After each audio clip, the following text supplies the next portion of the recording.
Adik-adik, mari siapkan hati dan pikiran, tundukkan kepala, mari kita bersatu dalam doa. Mari kita berdoa.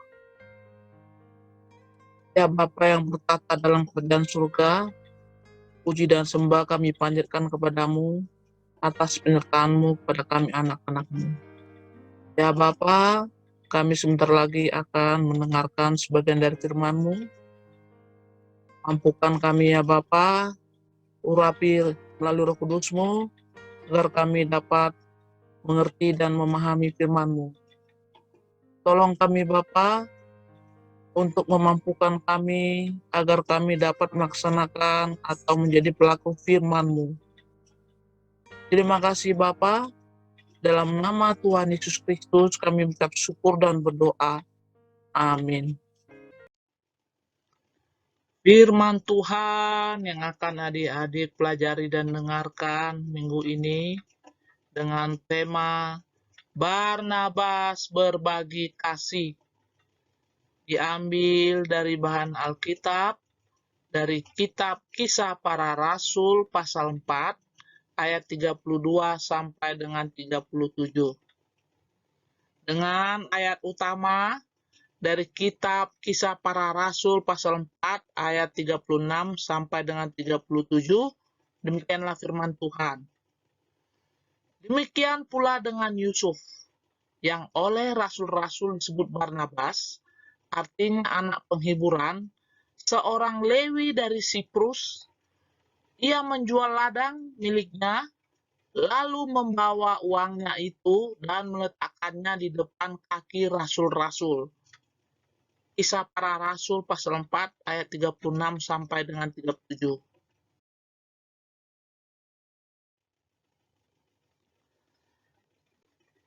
Apa yang adik-adik ketahui mengenai pengajaran Tuhan Yesus tentang kasihilah sesama manusia seperti dirimu sendiri? Di Alkitab banyak tertulis tentang pengajaran Tuhan Yesus untuk mengasihi sesama manusia. Tuhan Yesus mengajarkan bahwa mengasihi sesama manusia tidak memandang orang atau jabatan orang. Yang penting dalam mengasihi manusia adalah mewujudkan bukti nyata atau menunjukkan belas kasihan kepada sesama. Apakah adik-adik masih ingat beberapa tanda kasih yang nyata pada jemaat mula-mula di Yerusalem? Nah, adik-adik, minggu ini atau hari ini kita akan belajar mendengarkan tentang bagaimana jemaat mula-mula mewujud nyatakan dari pengajaran Tuhan Yesus dalam kehidupannya dengan berbagi kasih antar sesama jemaat, termasuk salah seorang yang bernama Barnabas yang menjual harta bendanya untuk diberikan kepada para rasul untuk dibagikan kepada jemaat yang berkekurangan. Setelah Tuhan Yesus bangkit dan naik ke surga, orang-orang yang percaya Yesus Kristus setiap hari rindu mendengarkan firman Allah. Setiap hari mereka bersekutu, bertekun dalam pengajaran para rasul. Mereka hidup dalam satu kesatuan, dalam satu komunitas tubuh Kristus, sehati, sepikir, dan sejiwa dalam persekutuan, pelayanan, dan doa. Dan mereka juga setia berdoa untuk orang-orang yang belum percaya kepada Tuhan Yesus Kristus.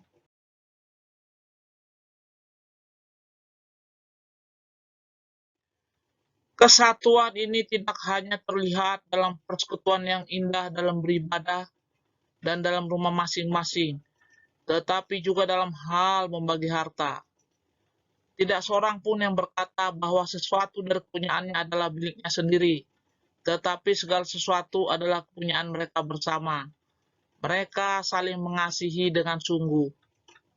Mereka saling menopang satu dengan yang lainnya baik dalam hal rohani maupun hal jasmani. Mereka saling mendoakan dan juga saling berbagi dari apa yang mereka punya, seperti membagi makanan, minuman, dan lain-lain. Setelah para rasul kepenuhan oleh Roh Kudus,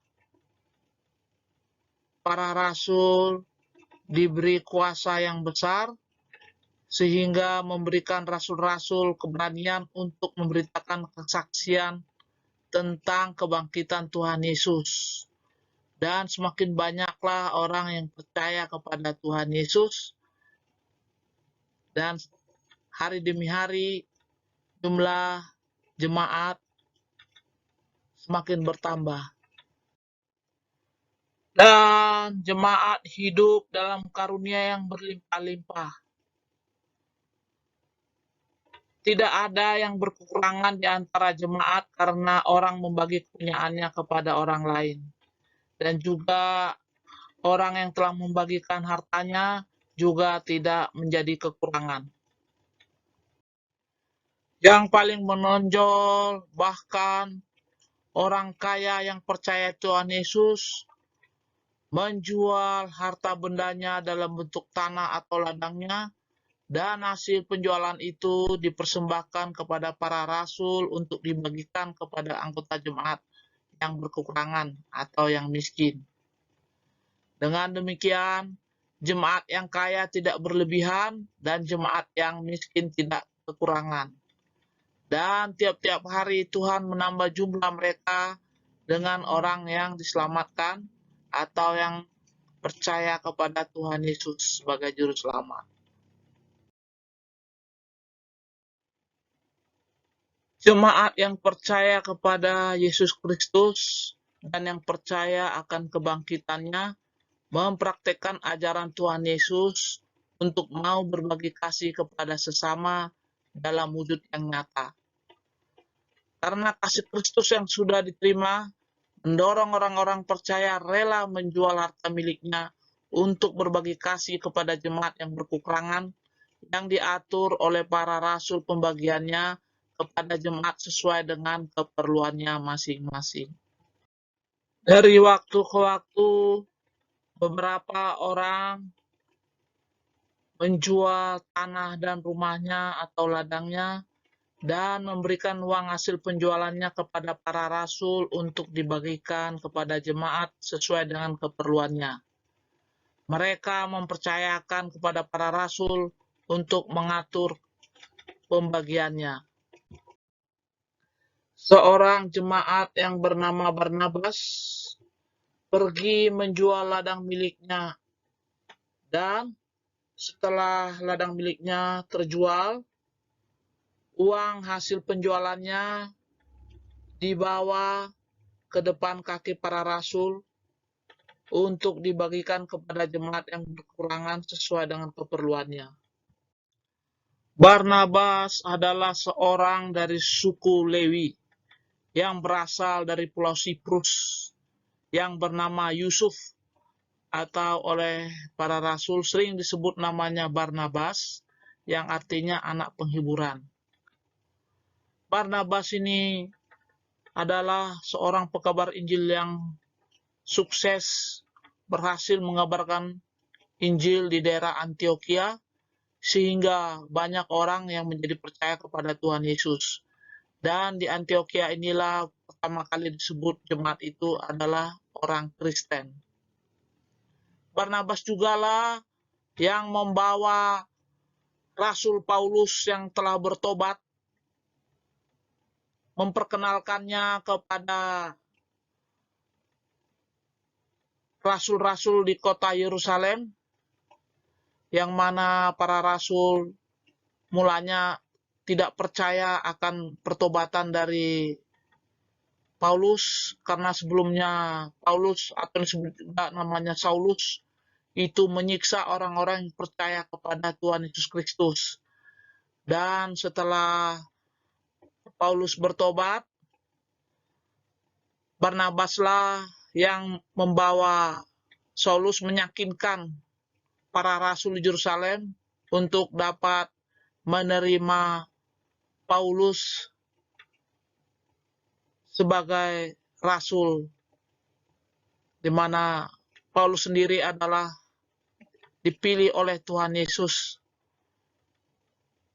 pada saat Paulus berjalan ke Damsyik untuk menangkapin orang-orang Kristen yang percaya kepada Tuhan Yesus. Barnabas adalah seorang yang saleh, memiliki hati yang mau berbagi dengan orang lain. Karena kasih Kristus, Barnabas rela menjual harta bendanya untuk dibagikan kepada jemaat yang berkekurangan. Barnabas tidak khawatir dan tidak akan kekurangan karena dia tahu bahwa Allah sudah memberi berkat dan tidak akan berhenti memberi berkat.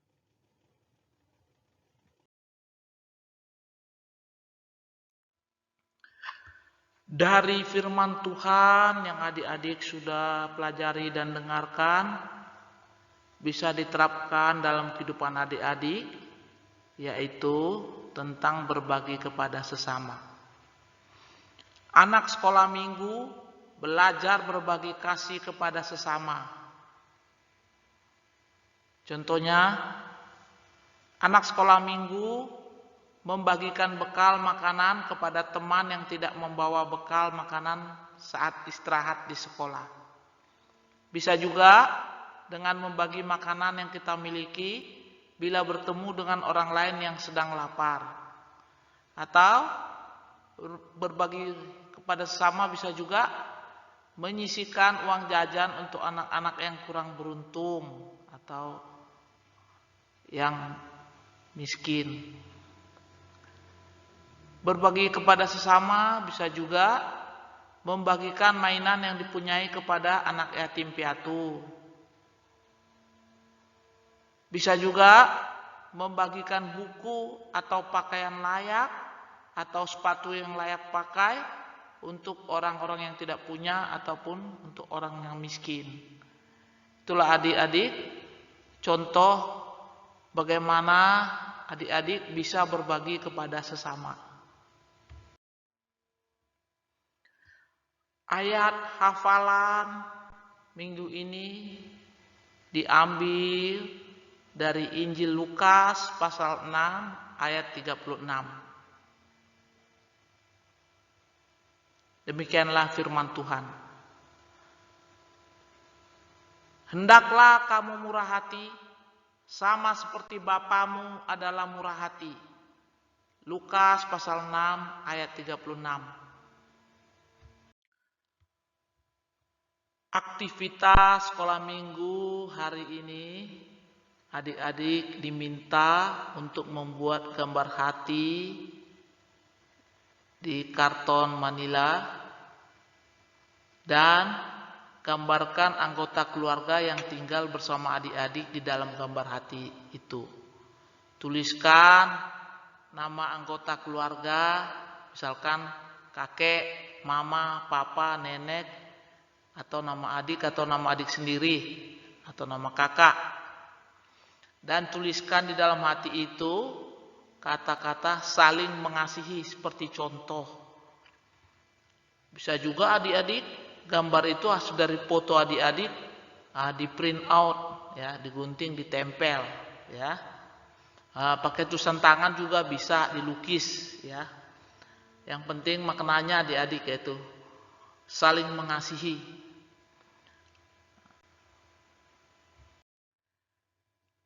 Bisa juga seperti contoh yang adik-adik bisa lihat, ya, gambar papa mama dan gambar adik, ya, di dalam gambar hati, ya, adik-adik. Di bawahnya tuliskan saling mengasihi anggota keluarga. Bisa juga seperti contoh yang diberikan ini adik-adik. Adik-adik bisa menggambar hati dan di dalamnya gambarkanlah gambar papa, mama, adik, dan jangan lupa berikan namanya ya adik-adik. Dan tuliskan juga di dalam gambar hati itu saling mengasihi. Nah, adik-adik kalau sudah selesai mengerjakannya, aktivitas, adik-adik boleh memfoto dari aktivitas yang adik-adik sudah buat dan perlihatkan di grup WhatsApp untuk dapat diperiksa. Ya, gambar juga adik-adik ya nggak mesti ini ya, mesti seperti pelukis gitu ya. Ya sederhana aja, yang penting maknanya ya saling mengasihi. Tolong adik-adik kerjakan ya. Terima kasih. Adik-adik, mari kita bersatu dalam doa. Mari kita berdoa. Ya Tuhan Yesus, terima kasih Kau telah mengajarkan kami sikap berbagi kasih kepada sesama. Ya Tuhan Yesus, kami mau belajar untuk berbagi kasih kepada sesama. Tolong kami anak-anak-Mu, mampukan kami untuk dapat melaksanakannya, berbagi kasih kepada sesama di kehidupan kami sehari-hari, baik di lingkungan kami maupun di keluarga kami, maupun di lingkungan di sekolah. Terima kasih Tuhan Yesus. Amin.